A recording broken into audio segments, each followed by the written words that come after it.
Behind the Shades.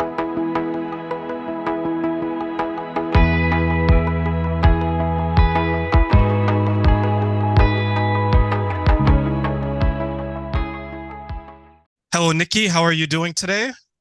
I'm great. Thank you so much. Thank you for having me on.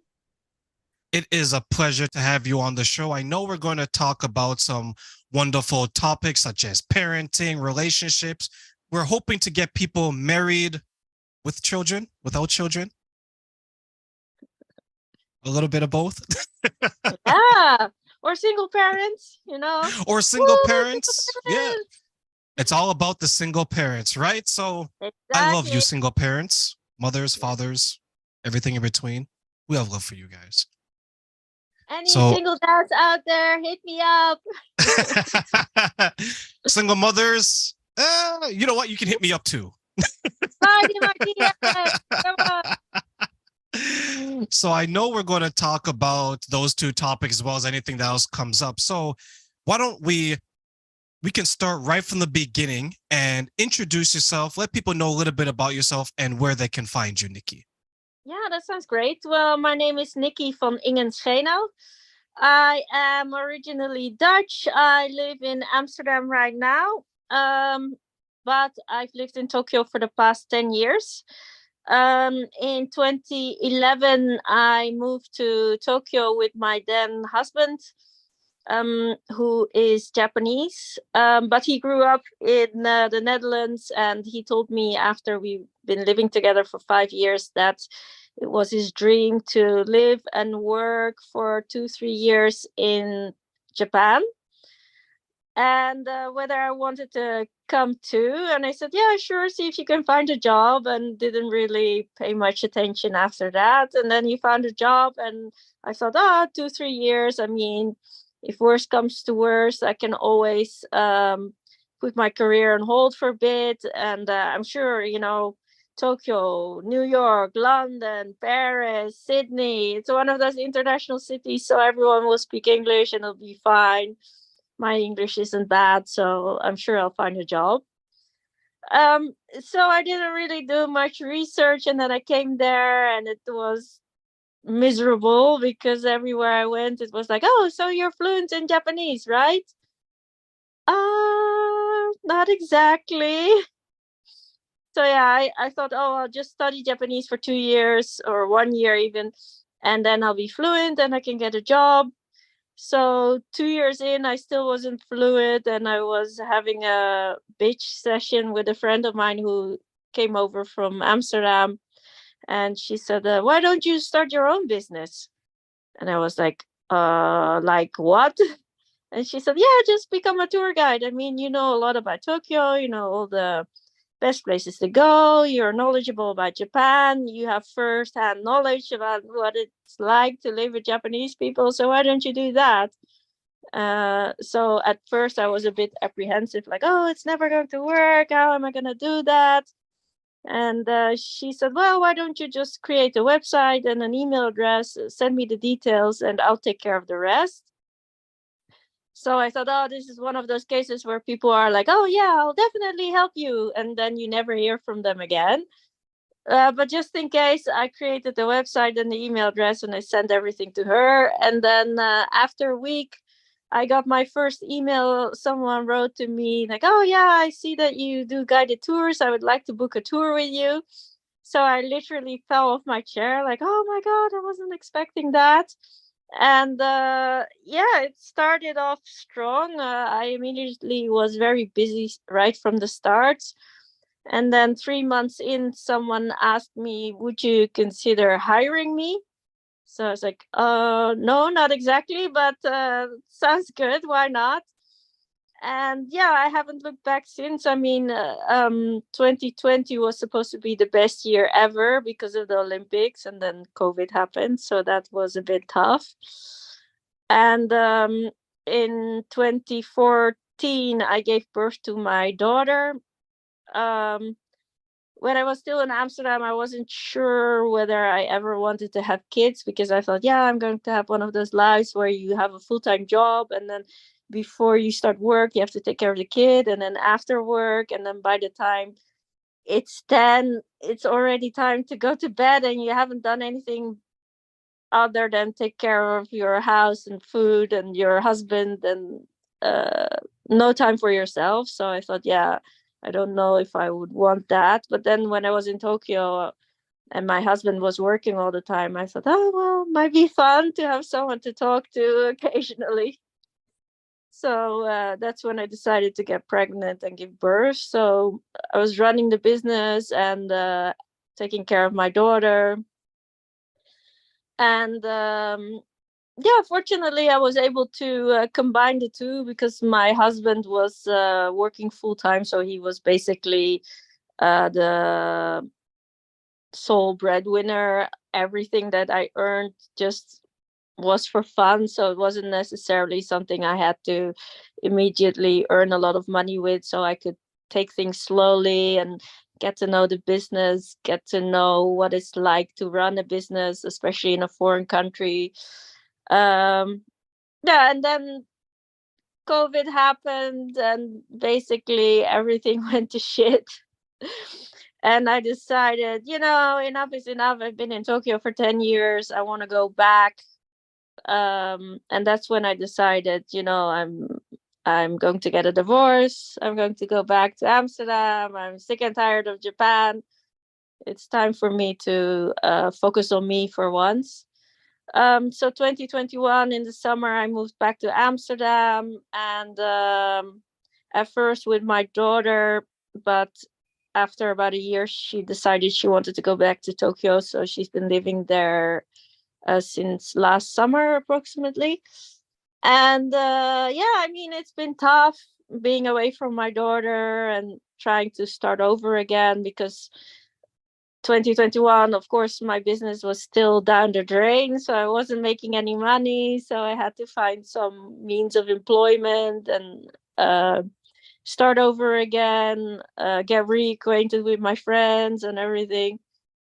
But fortunately, the border with Japan opened up last October, and my business, Tokyo Tours, is doing amazing. It is so great that at one point I could tell my boss, you're a real shithead, and I've had enough. Bam! Here's my resignation, and good luck with everything. So his first response was, "You're clearly being hysterical, so I will not accept your resignation. I'm going to give you 2 days to cool off, and then you'll beg me for your job back." So I was like, I'd rather eat glass than beg for anything, but beside the point. Yeah, and since January this year, I've been surviving solely off of Tokyo Tours, which was super scary at first, but it's gone beyond my expectation, and yeah, it's doing better than ever. So I'm super happy. The only thing missing in my life right now is someone nice I can share my success with, but other than that, it's been an amazing roller coaster ride. And let me add to that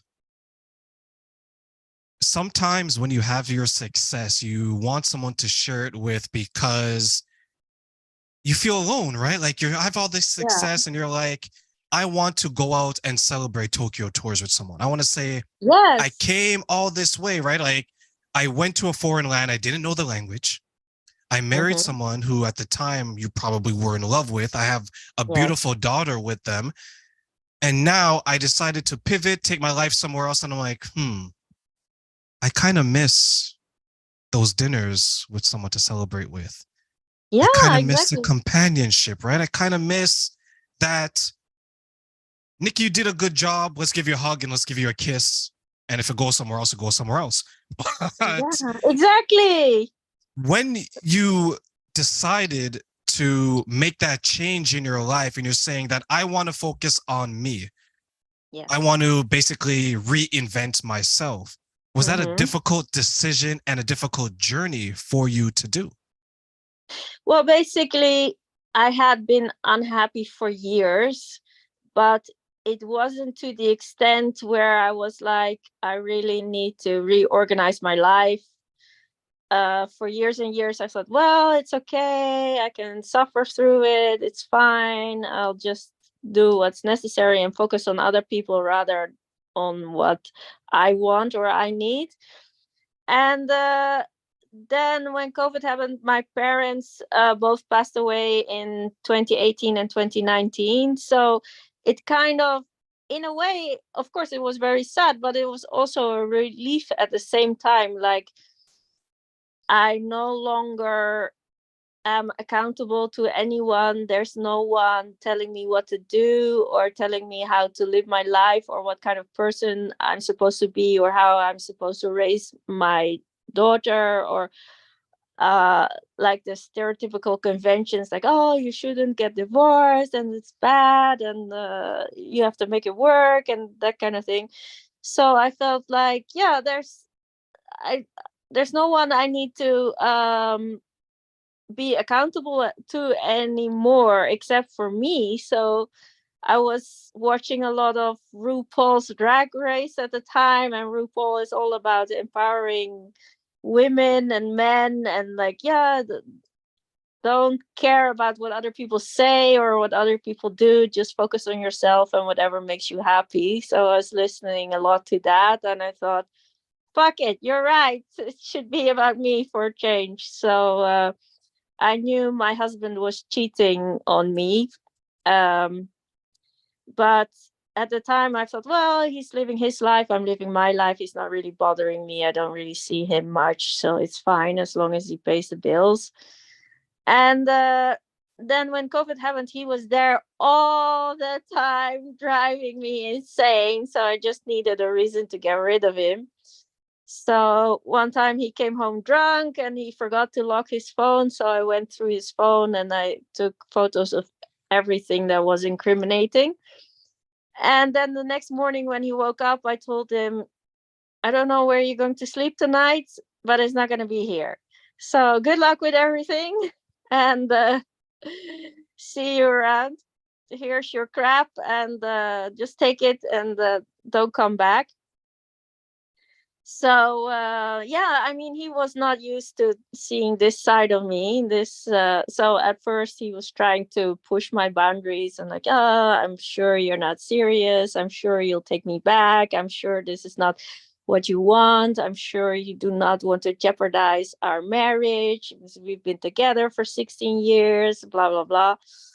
And then I was like, yeah, it's been like tugging on a dead horse, how we say it in Dutch, for the past couple of years, and I'm done doing all the work. Everything I seem to try isn't working. I'm not happy. You apparently aren't happy either. So maybe it's the best thing for both of us if we just end it here. I'll go back home. At least I'm still at an age where I can start over again and I can start doing something for me and maybe find someone decent.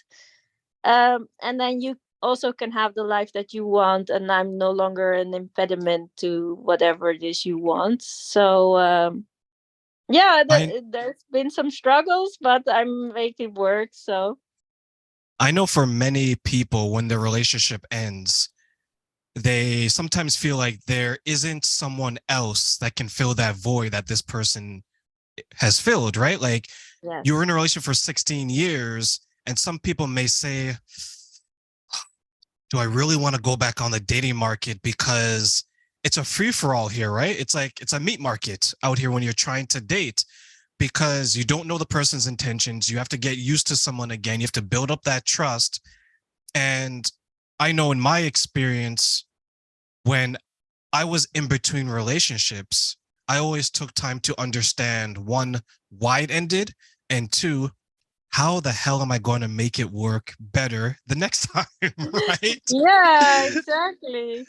Well, I So feel, yeah, communication is probably key. So you need to talk about your needs, and the other person has to talk about their needs and their expectations, and you need to communicate your expectations. And early on, as soon as you start filling out your profile, I feel the best way forward is to be really clear about what type of person you're looking for, like what kind of relationship you're looking for. And when you start connecting with people and chatting with people, to re-emphasize this whole thing, like, this is who I am, this is what I'm looking for.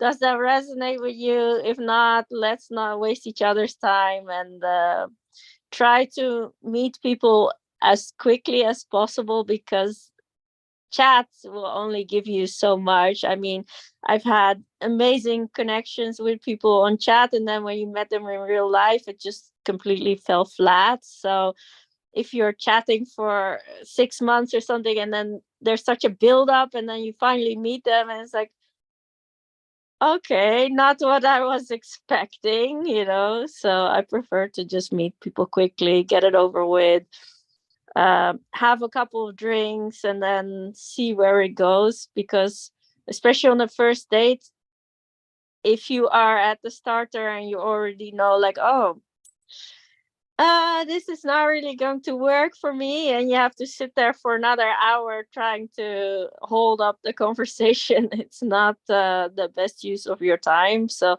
I feel a coffee date is not conducive to romance, so it's too business-like. Then you just go off the list, like, oh, okay, so what do you do for work, where do you live, and those kind of questions. So that's too much job interview like. But just a few drinks, that's perfect, because then if you like someone, you can always meet up another time for dinner, rather than sitting there for hours and not knowing where you want to take this, or already knowing, like, this is not going to work. So yeah, drinks is best for the first date, because you can Well, flirt, you can let go a little, and I'll tell you something. For me, I definitely have a list. When I go on my first dates, I'm like, okay, does she look like her pictures? Does she check. speak the same way in her text messages? Because I'll tell you a story. There's one time I went on a date with someone, and within the second or third date, she comes to me. She says, Terrain, this is what I want. So I'm like, okay, it's second date. I'm feeling kind of good, right? Okay, what do you Yeah. want? I'm thinking something totally different, right? So she comes, she's like, Terrain, this is what I want. In 6 months, we will be married. In 9 months, I will have a kid. I'm like, whoa, Oh. whoa, whoa, whoa, whoa. Oh my god, third date. I'm like, what am I doing in less than a year? This is only the second date. And Nicki, let me tell you, we didn't even hit the intimacy level. And already she's planning the marriage. We're going to have kids. We're going to go away here for a honeymoon. I was like, you know what? That's a beautiful, beautiful story. I Yes. think I've heard that story in one of those Disney movies before, but Yeah. in reality, I can't give that to you. So it's like, to your point, where you want to make sure that you get that out in the open, because the person that you're meeting with may not be the person for you. You've wasted all this time, you've invested, and you don't get that type of return on your investment that you wanted. For you now, when you're going on these dates and when you're maybe assisting some of these women and you're having these conversations with women, is that something that you find happens where they kind of build up the person, and then when they meet them, they're like, ah, another one bites the dust? Oh yeah, for sure. People will not look like their profile, or they have, like, in your case, these weird expectations. Like, a while ago, I met this guy, and we had one date. This happened to be a dinner date, and it was fun. I had fun. I thought, no, he's not bad looking, I wouldn't mind seeing him again. He actually lived in Germany, but he said that he came over almost every weekend to Amsterdam to hang out with some friends, and he was usually staying at his friend's place. So I thought, oh well, that could maybe work. I don't mind necessarily a long distance thing. And so we had the first date, and we were supposed to have the second date. And then he said, how would you feel about going away with me for weekends? Just go to a hotel and maybe stay at the beach or stay in the forest, and we can go on walks or whatever. And well, I hadn't even kissed him, nothing like that. But I thought, well, why not? You only live once. Let's go away for the weekend. I was okay with that. And then suddenly the next time I spoke to him, he said, yeah, I haven't booked a hotel yet because I had some concerns. And I wanted to discuss some things with you. And first thing he started off with was, how do you feel about adultery and cheating? I was like, okay, interesting topic to start off the conversation with, but no matter. So I gave him my viewpoints on adultery. And then he was like, oh, and by the way, if we go away on the weekend, of course, we're both going to pay our own share. I was like, uh, no, that's not exactly what I had in mind. And he was like, yeah, well, why wouldn't you pay for your share? I'm like, you are inviting me to come along. I barely know you.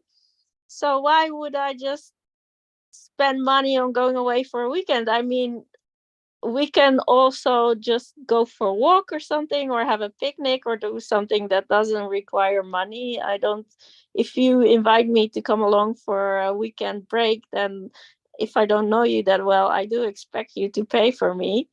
And he was like, oh yeah, you have so old fashioned ideas, and you need to let go of these strange morals and blah blah blah. I said, maybe you should invite someone else. I don't think I'm the right person to come along with you, and maybe we should just end it here because I don't see this going anywhere great. So yeah, I mean, I felt like he was pushing me into a direction where I was going to reject him. uh so he had a reason not to continue with this, and I thought, well, if that's what you want to do, maybe you should first figure things out before you start dating again. But yeah, it was definitely a strange experience. So Nicki, you know what the question I have to ask you, right? Is when this person said all that, says, I'm not paying, we got to go 50-50 because you're a strong, independent woman. You pay your own Yeah. bills. Yeah. Right? How did it feel for someone to actually tell you that, hey, although I'm inviting you, I still want you to pay 50-50? Like, what were your thoughts at that point in time? Well, to be honest, I feel, from my point of view, it's a privilege that I will allow you to pay for me, because if a date is not going well, I will just go to the bar or whatever, and I'll pay the whole thing. And that is my way of getting rid of someone. I'm like, this date is not going anywhere for me, so I don't want to feel like I owe you anything. So I'm just going to pay for both of us. And sometimes guys will even ask me, so are we going to see each other again after this? And then I'm like, what do you think? So yeah, I mean, if I allow a guy to pay for me, because I mean, I have my own business, I'm making six figures a year. It's not about the money. I mean, I can take a new guy out every night and pay for him, no problem. I can afford it. But I want the romance, I want someone to woo me. I want someone to take the extra mile. I mean, in my opinion, guys generally, I mean, this is oversimplifying it, but basically they wake up, they take a shower, they brush their teeth, they put on some clean clothes, maybe some deodorant, and done. Whereas us women have all these treatments for our hairs and our nails and our eyelashes and our eyebrows and everything to be ready. We'll take like a big chunk of our day just to get ready for dates.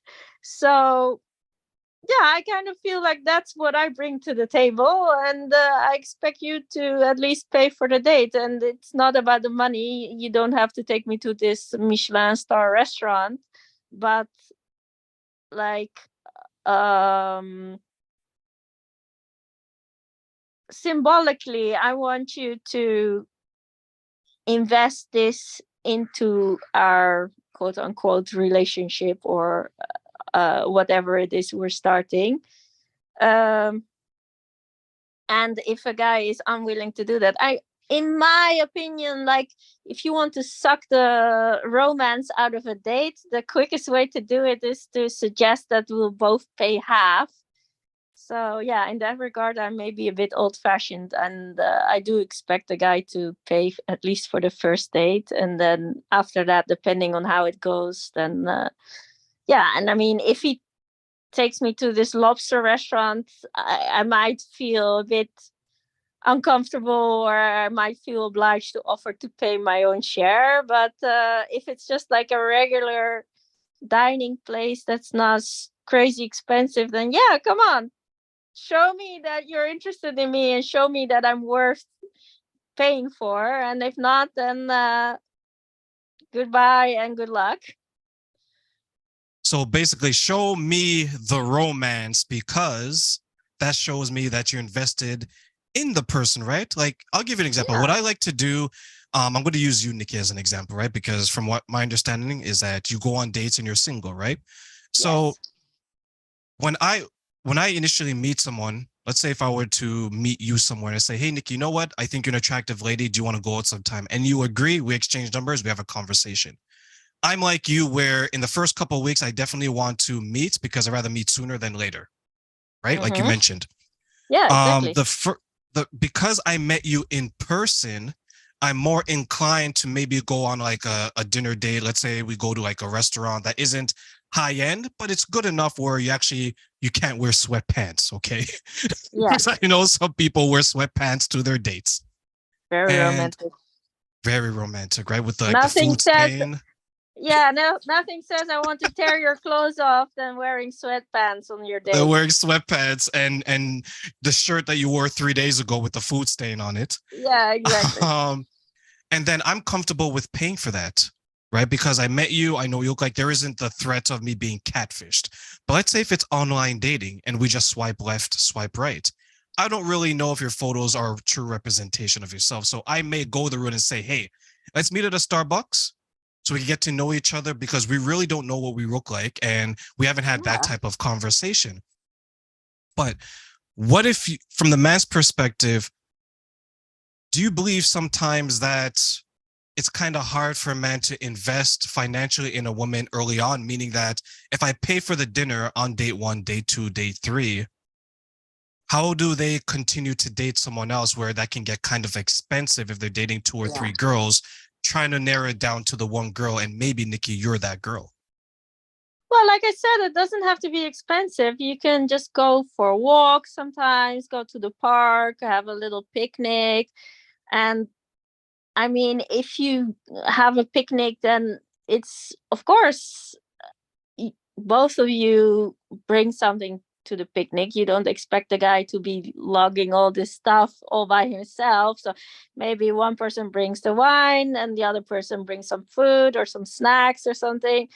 Or yeah, you can go to the beach and just have a stroll along the beach, or go for a bike ride or something like that, or just go sailing or whatever. It doesn't have to be like a really expensive thing. And like, depending on where it's going and how sure you are of yourself and how sure you are of wanting to impress the other person, then you might invest a bit more, taking it a bit further. But I don't feel that's absolutely necessary. I mean, I want to see the other person making the effort, and however he wants to do that, that's fine by me.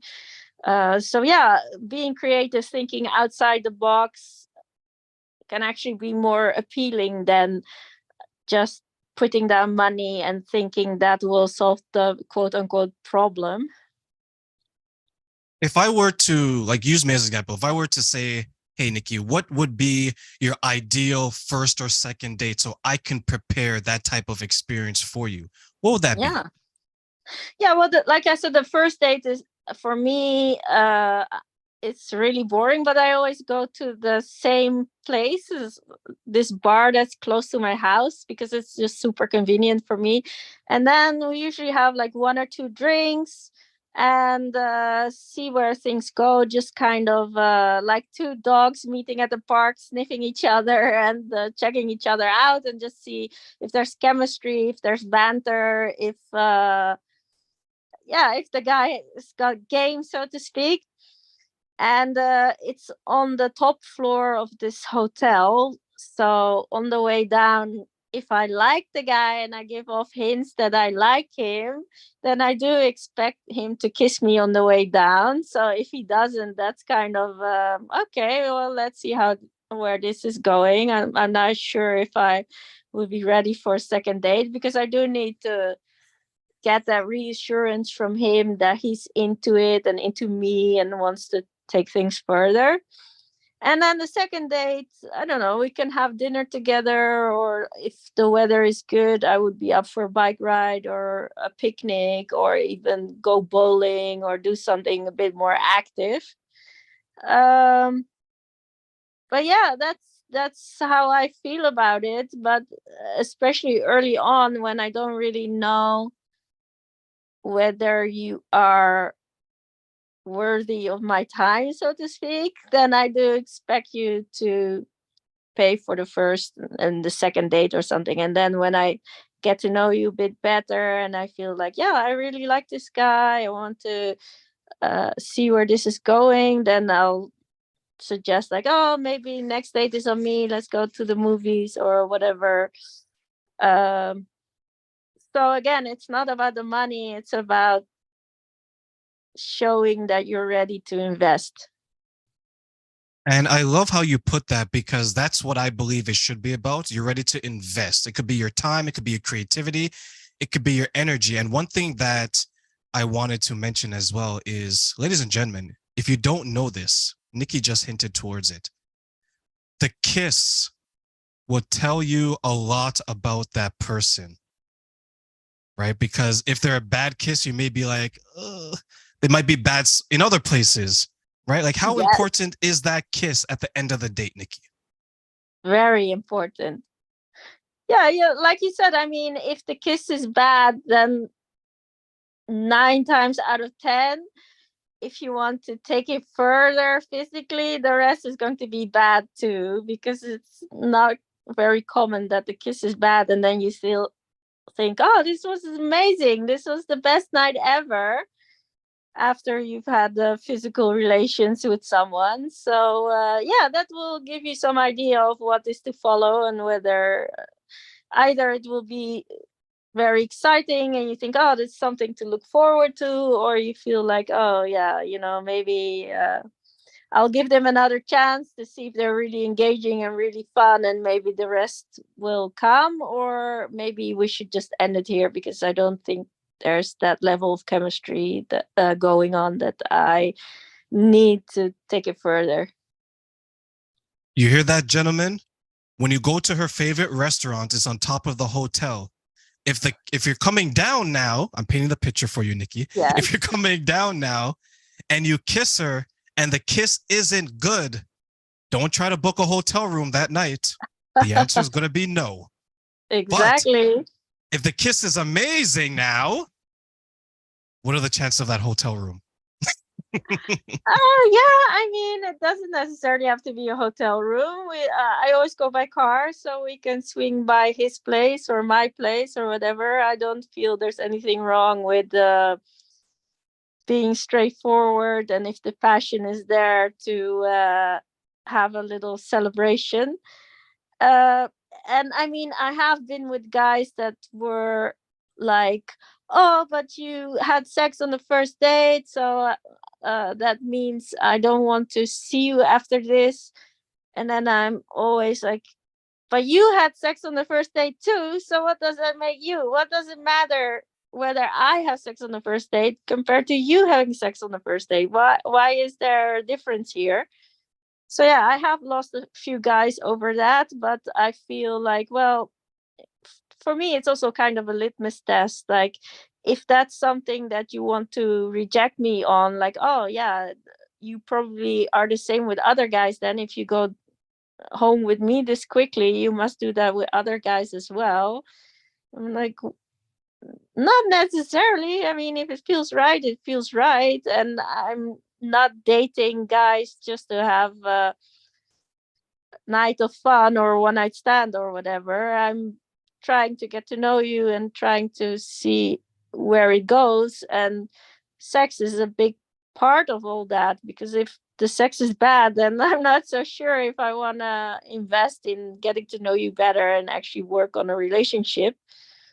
So if that is something that immediately turns you off, then yeah, maybe you're not the right person for me. Where do you rank sex when it comes to the things that's important in a relationship? Well, to be honest, in my marriage, right from the start, it wasn't great. But I thought at the time, I'm very adventurous. I like to try new things. I like to think outside the box. So maybe with some encouragement, he'll get there, or I can teach him a thing or two. But to be honest, it just went downhill from there, and it never became any better than it was at the beginning. And at the beginning, it was already not great. So yeah, now that I'm single again, I feel that that needs to be there. We need to have that chemistry. We need to have a great love life, and the person I'm with needs to be able to invest in that, because so many relationships around me where people have broken up, I heard like, yeah, the passion went away and we were more like brother and sister, and we just didn't have that same chemistry anymore. So I feel one way to keep the relationship healthy is to have that interest in trying new things, and interest in spicing up your love life, and not just oh, okay, it's a Wednesday again, so let's assume the positions and get it over with so I can go to sleep. So yeah, I feel it's important to be with someone that values that part of the relationship too, and is also willing to yeah, invest in that part of your life, to, if things are starting to slip off, then to just do something crazy, or try something new, and to breathe life back into the relationship again. One of my friends, she was like that, where it was very like on a schedule. It was like, okay, it's Tuesday evening. I'm going to assume the position. And her position was she would lay on her back, lift one leg up, and say, okay, you can take it. That's how that's how she was having sex. And I turned to her and I said, you know what should happen to you? One day your husband should say, no, I'm not going to take it that way. I want you to be into it. And she was like, well, I'm tired. I'm this, I'm that. I was like, okay, do you agree for him to go get it somewhere else since you don't want to give it to him? She's like, no, this is all that he should be able to get. He should get one leg in the air. I was like, but you're having sex with him like a dog that's peeing on the fire hydrant. It's not Yeah. attractive. No. Right. So that's why I asked you like how important is to it, because I think some people overvalue sex, but I think on the same time, some people underestimate the importance of being intimate with that person, meaning that you want to feel sexy with them. You want to feel attracted to them. You want them to make you feel alive in a way, Yeah. right? Like, is that something that, even though you may not be getting it the way you want it in your marriage, is that something that you're looking to get now that you're single and looking to date again? Yeah, I mean, I feel that's a very important part of your relationship, like to have that chemistry, to have that attraction, to have that feeling of this person is rocking my world. And especially early on, I feel that's probably more important than what kind of person they are, and what they think is interesting, and what they want out of life. Because I feel the other parts you can compromise on. So if someone is really into sports or something, you can compromise and like, oh, okay, so it's not really my thing, but we can go watch a match or whatever, or I can read up on it, or the other way around. If you really love shopping and he doesn't like it, he can just say, okay, I'll wait for you here on this bench, just go off and do your thing and pick me up when you're ready to go, and whenever you have another outfit, I'll say what I think or whatever. So that's stuff you can compromise on. But if the sex straight from the beginning is already rubbish, you're never going to get there. So yeah, that's not something you should ever compromise on. And I mean, life is really long, and if you expect a relationship to last, then that's not something that you should put at the bottom of the list, because in the end, it is going to break you up. So if you're not happy and you're not experiencing that intimacy and you don't have that connection with someone from the start, it's never going to get there. So as we close, Nicki, what advice do you want to give the single ladies out there who are trying to find love and make sure it works this time better than their last time? Do not get too invested early on. No one is worth it to cry about. So if things are not working, if he's not texting you back in the amount that you want, if he's not living up to your expectations, if he's not fulfilling whatever need you have, if he's not communicative, if he's not what you want him to be, then either try and make it work, and if it's not working, then just move the fuck on, because there's 8 billion people out there, and tomorrow you can meet the right person that you might miss because you're so hung up on this one person that you're trying to change into the perfect Prince Charming. So if it's not working, then there's like 100 guys out there that you can meet tomorrow, and maybe one of them is going to be exactly right for you. So don't linger too much. Try what you can, and if it's not working, it's not working. If the guy is not showing that he's interested in you, he wants you, he's invested in you, then by all means look at what he's doing and not at what he's saying, and try to move on to the next person who maybe will appreciate you for who you are and what you bring to the table.